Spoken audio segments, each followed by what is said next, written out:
So இந்த மாதிரி சிச்சுவேஷனில் இப்போ ஒரு ரீபேலன்சிங் மாற்றுறது இல்லை கேன்சல் பண்ணுறதுன்னு யோசிக்காமல் உங்கள் எஸ்ஐபி கண்டினியூ பண்ணணும். அந்த ஃபண்டை கண்டினியூஸாக நீங்கள் இன்வெஸ்ட்மெண்ட் பண்ணணுன்றது தான் ஒரு ஃபாலோ பண்ணணும். அதுதான் டிசிப்ளின். சரி, இப்போ இந்த ரிவ்யூவே பண்ணக்கூடாதுன்னா ரிவ்யூ பண்ணலாம். இந்த பணம் தேவைப்படுதுன்னு சொல்கிறீங்களா, அது ஆல்டர்னேட் சோர்ஸில் அரேஞ்ச் பண்ண முடியுமா அப்படின்றத பார்த்துட்டு இருக்கிற இன்வெஸ்ட்மெண்ட்டை கண்டினியூ பண்ணலாமா இல்லை பிரேக் பண்ணிவிட்டு வெளியில் எடுக்கலாமா. ஸோ இது பெனிஃபிட்ஸ்லாம் பார்த்துட்டோம். ஏன் இதை பண்ணுறோம், நம்ம பண்ணுற எக்ஸசைஸ் கரெக்டான்றதை தாண்டி எஸ்ஐபி உங்கள் போர்ட்ஃபோலியோ இன்க்ரீஸ் பண்ணோம். ஆனால் நீங்கள் இந்த 5 மிஸ்டேக்ஸ்லாம் பண்ணாமல் இருக்கும். திரும்பி போட்டுக்கிட்டே இருக்கேன், பட் வார் வந்துருச்சு. இதை கிட்டத்தட்ட 2 வருஷமா கண்டினியூ பண்ணி ரிட்டர்ன்ஸ் இல்லை. இந்த வாரம் என்ன ஆகும்னு தெரியல. நெகட்டிவ் இம்பாக்ட் நிறைய பேர் சொல்றாங்க. அண்ட் கட்டுமானத்தின் வலிமை, கட்டிடங்களின் பாதுகாப்பு, ஸ்ரீ துர்கா டிஎம்டி கம்பிகள். BVR Garden Signature Living T Nagar இப்போ திருவள்ளூருக்கு வந்தாச்சு. Near D Mart on new bypass road, Tiruvallur நகராட்சிக்குட்பட்டது. பிளாட் 20 லட்சம் முதல். கான்டாக்ட் 9955511814. எஸ்ஐபி போட்டுக்கிட்டே இருக்கேன், பட் வார் வந்துருச்சு. இதை கிட்டத்தட்ட 2 வருஷமா கண்டினியூ பண்ணியும் ரிட்டர்ன்ஸ் இல்லை. இந்த வாரம் என்ன ஆகும்னு தெரியல. நெகட்டிவ் இம்பாக்ட் நிறைய பேர் சொல்றாங்க. அண்ட் இதை இப்போ நான் கண்டினியூ பண்ணலாமா இல்லை பாஸ் பண்ணிட்டோமா, இந்த மாதிரி கேள்விகள் நிறைய இருக்கு. உங்களுக்கும் இந்த மாதிரி எஸ்ஐபி ரிலேட்டடா கொஸ்டின்ஸ் இருந்ததுன்னா இந்த வீடியோ ஃபுல்லா பாருங்க. நான் கணேசன் திரு, உங்கள் மியூச்சுவல் ஃபண்ட் டிஸ்ட்ரிபியூட்டர். எஸ்ஐபியை பொறுத்த வரைக்கும் நம்ம கோல் பேஸ்ட் இன்வெஸ்ட்மெண்ட் ரெகுலரா சொல்லிட்டே இருப்போம். அப்படின்னா என்ன, ஆரம்பிக்கிற எஸ்ஐபி உங்க கோல் 5 வருஷம்னா 5 வருஷத்துக்கு கண்டினியூ பண்ணணும். 2 வருஷம்னா 2 வருஷம், 10 வருஷம்னா 10 வருஷத்துக்கு மேல. இந்த மாதிரி டைம் லைன் பொறுத்து. இந்த டைம் லைன்ன்றது 2 வருஷம், 5 வருஷம், 10 வருஷம்னா அந்த டைம் லைனுக்கு ஏற்ற மாதிரி தான் நம்ம ஃபண்டு சூஸ் பண்ணுவோம். அந்த ஃபண்டை கண்டினியூஸா நீங்க இன்வெஸ்ட்மெண்ட் பண்ணணுன்றது தான் ஒரு ஃபாலோ பண்ணும். அதுதான் டிசிப்ளின். சரி, இப்போ இந்த ரிவ்யூவே பண்ணக்கூடாதுன்னா ரிவ்யூ பண்ணலாம். ஃபார் எக்ஸாம்பிள், இப்போ யூஎஸ் ஈரான் வார், இப்போ என்ன ரிவ்யூ பண்ணாலும் நீங்க எங்க மூவ் பண்ணாலும் அது பெர்ஃபார்ம் பண்ணுமான்னு தெரியாது. அண்ட் இதோட இம்பாக்ட் வரும்போது இப்போ நம்ம கன்சம்ஷன், பேங்கிங் அண்ட் ஃபைனான்ஸ் நல்லா இருக்கும் அப்படின்னு பேசுறோம். இப்போ அந்த செக்டார் தாண்டி வேற ஏதாவது ப்ரிஃபர்ட் செக்டார்ஸ் மாறலாம். அப்போ அப்டேட் ஆகிறதுக்கான வாய்ப்புகள் இருக்கு. ஸோ இந்த மாதிரி சிச்சுவேஷன்ல இப்போ ஒரு ரீபேலன்சிங் மாத்துறது இல்லை கேன்சல் பண்றதுன்னு யோசிக்காம உங்க எஸ்ஐபி கண்டினியூ பண்ணும். ஏன்னா வாலட்டாலிட்டி அதிகம். வாலட்டாலிட்டினா ஏற்ற இறக்கங்கள். ஒரு ஸ்டாக் பிரைஸ் ஏறுது, குறையுது, ஒரே நாள்ல பல லெவல்ஸை பிரேக் பண்ணிருக்கு, இன்க்ரீஸும் ஆயிருக்கு. நிஃப்டியும் பாத்தீங்கன்னா பல லெவல்ஸை பிரேக் ஆகி கீழேயும் வந்திருக்கு, ரெசிஸ்டன்ஸோட மேலேயும் போயிருக்கு. ஸோ இந்த மாதிரி சிச்சுவேஷன்ல நம்ம எந்த டிசிஷனும் எடுக்காம, அதுவும் எஸ்ஐபியை பொறுத்த வரைக்கும் கீப் ஆன் இன்வெஸ்டிங் அப்படின்னு தான் சொல்லுவேன். சரி, வாலட்டாலிட்டி கவலைப்படாம இருந்தா என்ன கிடைக்கும் அப்படின்னா, ருபி காஸ்ட் ஆவரேஜிங். நீங்க ஒரு ஸ்டாக் பிரைஸ், ஒரு யூனிட் பிரைஸ், ஸ்டாக் பிரைஸ் தான் ஸ்டாக் மார்க்கெட்ல சொல்லுவோம். மியூச்சுவல் ஃபண்டை பொறுத்த வரைக்கும் ஒரு 40-50 கம்பெனியோட கூட்டுக்கலவை. அப்போ NAV நெட் அசெட் வேல்யூ சே ஒரு 100 ரூபாய் இருக்கு அப்படின்னா, ஒரு 2000 ரூபாய் வாங்கும்போது 200 யூனிட் வாங்குவோம்.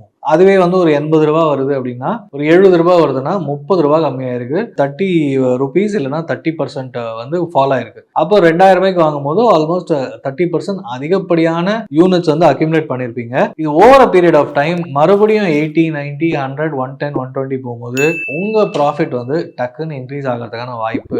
ஏன்னா யூனிட் பிரைஸ் 100 ரூபாயிலே வாங்கியிருக்கீங்க, 90, 80, 70 வரைக்கும் வாங்கிட்டு மறுபடியும் அடுத்த 6 மாசத்துல அதே 80, 90, 100 போகும். ஆவரேஜ் NAVன்றது சே மேபி ஒரு 85 ருபீஸ்ல நிக்கலாம். 95 ருபீஸ் நிற்கும் போது உங்களோட கரண்ட் NAV ஒரு வருஷம் கழிச்சு பார்க்கும்போது 120 ரூபாய் இருக்கும்போது ஓவரால் ப்ராஃபிட் ஆல்மோஸ்ட் ஒரு 20-25% நிற்கும். ஸோ இது டெம்பரரியா ப்ராஃபிட் ஆர் லாஸ் மாறிக்கிட்டே இருக்கும். இதை பத்தி கவலைப்படாம லாங் டேர்ம், நான் 5 வருஷம் போட்டேன், 5 வருஷம் கண்டினியூ பண்றேன், 10 வருஷம் போட்டேன், கண்டினியூ பண்றேன், 2 வருஷம் போட்டேன், 6 மாசம் முடிஞ்சு போச்சு, என்னோட NAV என்ன, அதுல ஏதாவது பாதிக்குமா அப்படின்றத நீங்க தான் அனலைஸ் பண்ணணும். வித்தின் 1 இயர்ல உங்களுக்கு பணம் தேவைப்படுது. இப்போ இந்த மாதிரி மார்க்கெட் சிச்சுவேஷன்னா மேபி உங்களுக்கு ஃபுல் பணம் தேவைப்படுதா, இல்ல ஃபர்ஸ்ட் 1 இயர் உங்களால மேனேஜ் பண்ண முடியுமா, இந்த பணம் தேவைப்படுதுன்னு சொல்றீங்களா, அது ஆல்டர்னேட் சோர்ஸ்ல அரேஞ்ச் பண்ண முடியுமா அப்படின்றத பார்த்துட்டு இருக்கிற இன்வெஸ்ட்மெண்ட்டை கண்டினியூ பண்ணலாமா இல்ல பிரேக் பண்ணிட்டு வெளியில எடுக்கலாமா அப்படின்றத நீங்க யோசிக்கணும். ஏன்னா ரிவ்யூ பண்றது அதுக்கு தான். நல்ல fund, but market condition peer comparison பண்ணும்போது ஆல்மோஸ்ட் சேம் லெவல் அப்படின்னா கண்டினியூ பண்ணலாம். பியர் கம்பேரிசன்ல இது வர்ஸ்ட் பெர்ஃபார்மிங், இதை விட பெட்டர் பெர்ஃபார்மிங் நிறைய ஃபண்ட்ஸ் இருக்கு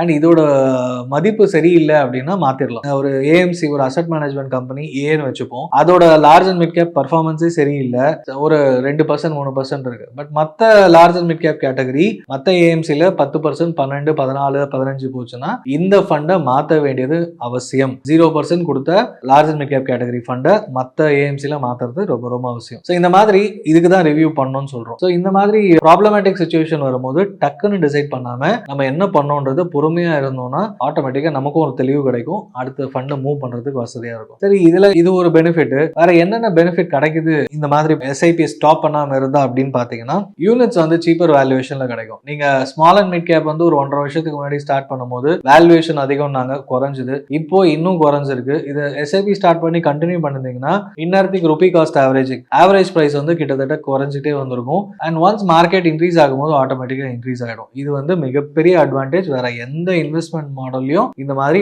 ஆட்டோமேட்டிக்கா ருபி காஸ்ட் ஆவரேஜிங் நடக்கிறது இல்ல.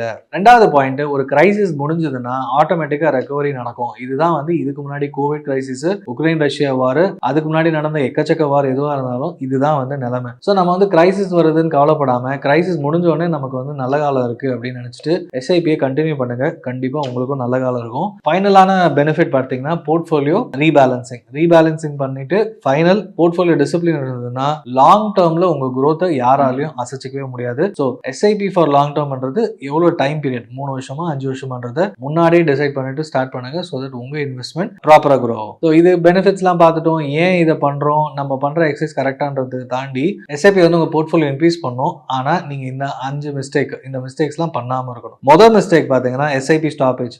மார்க்கெட் ரிட்டர்ன்ஸ் கொடுக்கல, மார்க்கெட் வாலடைலா இருக்கு, எனக்கு பயமா இருக்கு, பணம் இல்லை, வேற ஏதோ வேலை இருக்கு அப்படின்னு எடுத்துட்டீங்கன்னா ஸ்டாப் பண்ணிட்டீங்கன்னா ஃபியூச்சர்ல உங்களுக்கு கிடைக்க போற வேல்யூ பயங்கரமா குறையும். அண்ட் பேனிக் செல்லிங், இது யாராலையும் நிறுத்தவே முடியாது. ஆஸ் அன் இன்வெஸ்டர் என்னதான் ஒரு டிஸ்ட்ரிபியூட்டர் இல்ல அட்வைசர் மூலமா போய் அட்வைஸ்லாம் கேட்டாலும் பேனிக் ஆகி வித்துட்டீங்கன்னா அதை என்ன சொல்றது, நீங்க பண்ண மிகப்பெரிய தப்பா இருக்கும். நிறைய பேர் வந்து அதுல இருந்து வெளியில வர்றதுக்கு ரொம்பவே கஷ்டப்படுறாங்க. ஏன்னா லாங் டேர்ம் இன்வெஸ்டிங் தெளிவா இருக்கும் போது நடுவுல பேனிக் செல்லிங், மார்க்கெட் வேல்யூ குறையுது, என்னோட இன்வெஸ்டட் அமௌண்ட் குறையுதுன்னு பயந்து அடுத்த 2 வருஷத்துல சரியா இருக்கலாம், மிகப்பெரிய ரிட்டர்ன்ஸ் கொடுத்துருக்கலாம். இதை வந்து நீங்க இந்த தப்பை மட்டும் செய்யவே செய்யாதீங்கன்னு சொல்வேன். ஃபைனலா நியூஸ் பேஸ்ட் இன்வெஸ்டிங், அதாவது இந்த நியூஸ் வந்துச்சுன்னா வந்து நான் என்னோட போர்ட்ஃபோலியோ இன்க்ரீஸ் ஆகும், இந்த நியூஸ் வந்துச்சுன்னா ஆட்டோமேட்டிக்கா இந்த ஸ்டாக் ஏறிச்சுன்னா என்னோட போர்ட்ஃபோலியோ இன்க்ரீஸ் ஆகும்ன்றத கண்டிப்பா அவாய்ட் பண்ணிடுங்கன்னு சொல்வேன். ஏன்னா மார்க்கெட் இப்படிதான் போகும் அப்படிதான் போகும் சொல்ல முடியாது. பெஸ்ட் எக்ஸாம்பிள் இப்போ எலெக்ஷனுக்கு அப்புறம் இப்போ பட்ஜெட்டுக்கு அப்புறம் மார்க்கெட் கண்டிப்பா இன்க்ரீஸ் ஆகும்னு சொன்னாங்க. But all of a sudden US Iran war அப்படியே அப்சைட் டவுன். யார் என்ன சொன்னாங்கன்னு கப்சு ஆயாச்சு. ஸோ நம்ம தான் தெளிவா இருக்கணும் ஆஸ் அன் இன்வெஸ்டர். ஸோ இன்வெஸ்டரா இருந்தீங்க அப்படின்னா யார் மூலமா போடுறீங்க, ஒரு டிஸ்ட்ரிபியூட்டர் அட்வைசர்னா கண்டிப்பா அவர்கிட்ட கேளுங்க.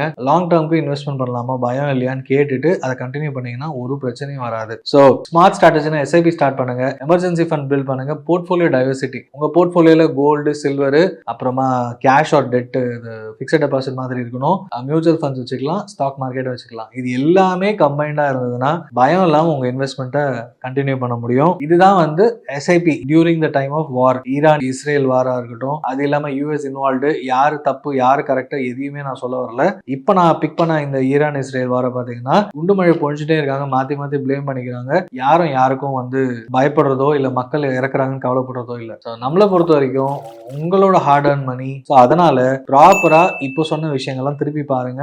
அவசரப்பட்டு செல் பண்ணிட்டீங்கன்னா உங்களோட 3 வருஷம் 5 வருஷம் கனவு போட்டு வச்ச பணத்தோட டைம் வேஸ்ட் ஆயிடும். அதை எடுக்கிறது ஈஸி, பட் கண்டினியூ பண்றது ரொம்ப ரொம்ப ரொம்ப அவசியம் சொல்லுவேன். ஸோ உங்களுக்கு இது தாண்டி வேற ஏதாவது மியூச்சுவல் ஃபண்ட்ஸ் இன்வெஸ்ட்மெண்ட்ஸ் டவுட் இருக்கு அப்படின்னா கீழே கமெண்ட் பண்ணுங்க, நான் உங்களுக்கு ஆன்சர் பண்றேன். நான் கணேசன் தருவேன். இந்த வீடியோ உங்களுக்கு பிடிச்சிருந்தா லைக் பண்ணுங்க, ஷேர் பண்ணுங்க, கமெண்ட் பண்ணுங்க, மறக்காம பெல் பட்டனை கிளிக் பண்ணிட்டு சப்ஸ்கிரைப் பண்ணிடுங்க.